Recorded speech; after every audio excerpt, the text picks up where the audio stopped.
Post office GDS ग्रामीण डाक सेवक भरती 2025 महाराष्ट्र। तर भरपूर विद्यार्थ्यांच्या वारंवार एकच कमेंट होती की सर पोस्ट ऑफिस जीडीएस ग्रामीण डाक सेवकची चौथी लिस्ट कोणत्या तारखेपर्यंत या ठिकाणी येणार आहे आणि कट ऑफ किती जाणार आहे। महाराष्ट्रातील सर्व डिव्हिजनचा चौथ्या लिस्टचा कट ऑफ किती जाणार आहे, SC ST OBC EWS open PWD या कॅटेगरीचा।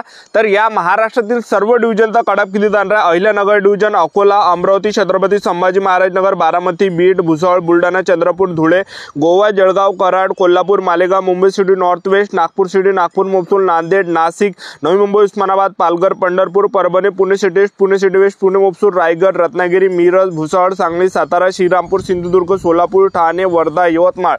तर या सर्व डिव्हिजनचा कॅटेगरी वाइज कट ऑफ किती जाणार आहे तर याबद्दल मी तुम्हाला सांगणार आहे आणि चौथी लिस्ट कोणत्या तारखेपर्यंत येणार आहे याबद्दल सुद्धा आपण बोलणार आहे।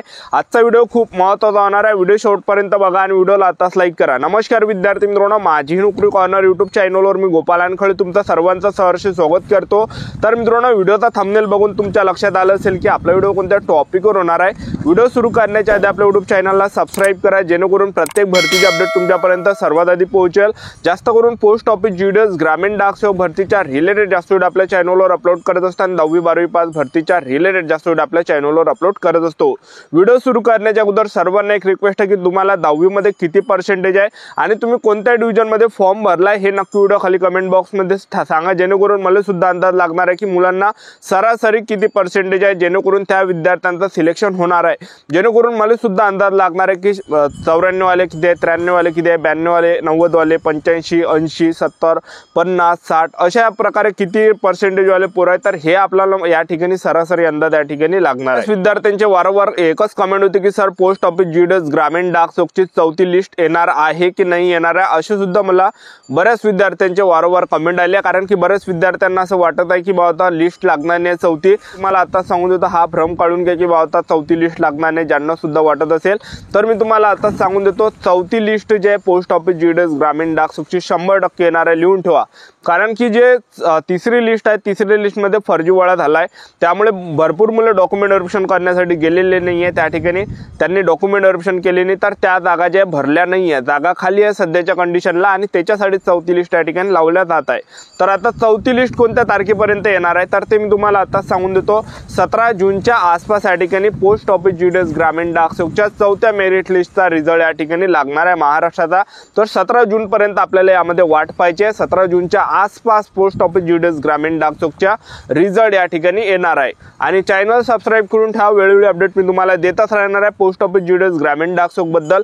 तर आता मी तुम्हाला कट ऑफ या ठिकाणी किती जाणार आहे ह्या सर्व डिव्हिजनचा तर ते तुम्हाला या ठिकाणी सांगून देतो। तर Ahilyanagar division, Akola division, Amravati division, Chhatrapati Sambhaji Maharaj Nagar division, Baramati division, Beed division, Bhusawal division, Buldhana division आणि धुळे डिव्हिजन। तर हे काही डिव्हिजन आहे, तर या ठिकाणी हायफाय कट ऑफ तुम्हाला या ठिकाणी पाहायला भेटणार आहे चौथ्या लिस्टचा। तर पहा, तुम्ही एससी कॅटेगरीचे असाल, ओपन कॅटेगरीचे असाल, त्याचबरोबर ओबीसी कॅटेगरीचे असाल तर 93 ते 94च्या आसपास या ठिकाणी कट ऑफ जाणार आहे, लक्षात ठेवा। आणि एसटी कॅटेगरीचे जर तुम्ही असाल तर 92 पर्यंत ते 93च्या आसपास तुम्हाला पाहायला भेटणार आहे। ईडब्ल्यूएस कॅटेगरीचे असाल तर 93 पर्यंत आपल्याला पाहायला भेटणार आहे। पीडब्ल्यूडी कॅटेगरीचे असाल तर जवळपास 90-91 पर्यंत पाहायला भेटणार आहे। तर एवढा कट ऑफ या ठिकाणी जाणार आहे, लक्षात ठेवा।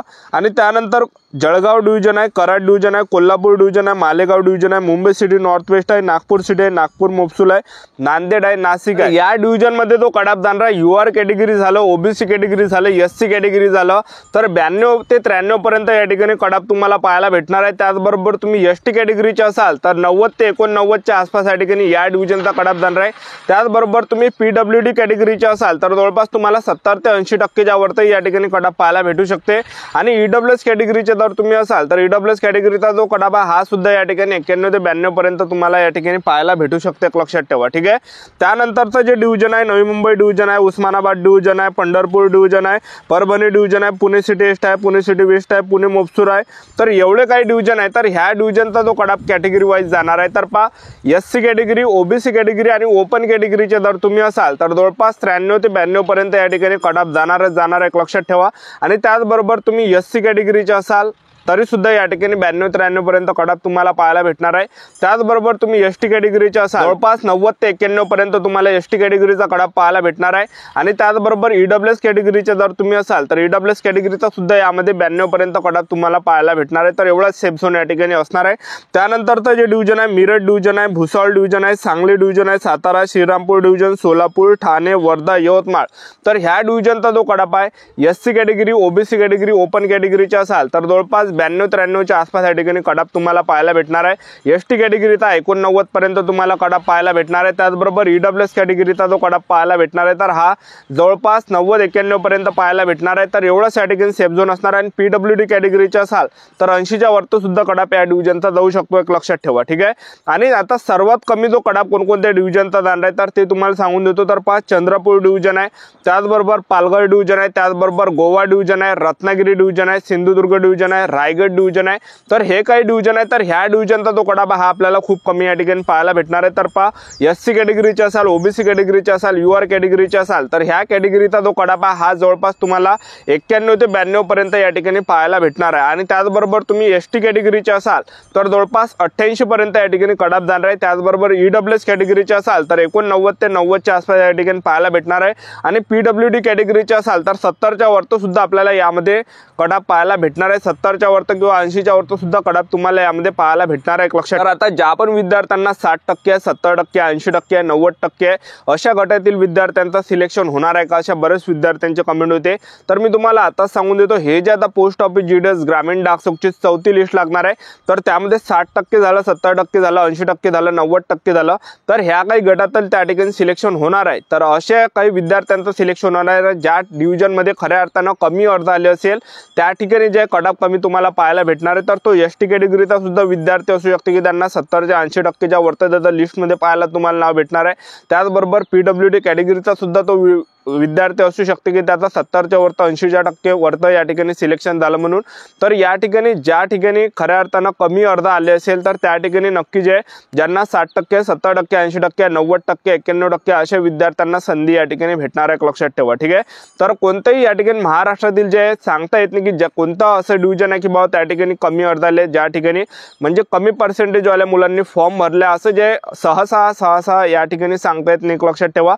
पण ही जी पोस्ट ऑफिस जीडीएस ग्रामीण डाकसोकची 4थी जी लिस्ट लागणार आहे तर त्यामध्ये 60%, 70%, 80%, 90% ह्या गटातील जर विद्यार्थी असाल तर यामध्ये चान्सेस आहे की आपल्याला यामध्ये संधी या ठिकाणी भेटू शकते, चान्स आपल्याला यामध्ये भेटू शकते। ज्या ठिकाणी काही असे डिव्हिजन असणार आहे जसं गोवा डिव्हिजन वगैरे झालं तर हे जे दूरचे जे डिव्हिजन असते तर जसं मुंबई डिव्हिजन झालं, गोवा डिव्हिजन झालं, तर अशा ठिकाणी जे भरपूर मुलं काय करते फॉर्म भरत नाही, कारण की एवढ्या दूर मुलांना परवडत नाही। आता गोवा डिव्हिजनमध्ये जर आपलं सिलेक्शन झालं तर तिकडे परवडत नाही, कारण की तिकडे सिलेक्शन झालेले मुलं सुद्धा जॉब सोडून देते, कारण की तिकडे पुरत नाही, कारण की रूम भाडंच तेवढं महाग आहे आणि पगार सुद्धा आपला त्यामध्ये तेवढा पुरत नाही। तर भरपूर मुलांना एवढं दूर जे पुरत नाही जॉब करणं गोवा डिव्हिजन सारख्या ठिकाणी हे काही डिव्हिजन आहे की या ठिकाणी कडाप कमी जाऊ शकतो, कारण की एवढ्या दूर महाराष्ट्रातील विद्यार्थी फॉर्म भरत नाही आणि भरलाय सिलेक्शन जरी झालं तरी सुद्धा ते जॉब करत नाही, एक लक्षात ठेवा, ठीक आहे। तर आजच्यासाठी इथंच थांबतो, व्हिडिओ नेक्स्ट व्हिडिओमध्ये। जय हिंद, जय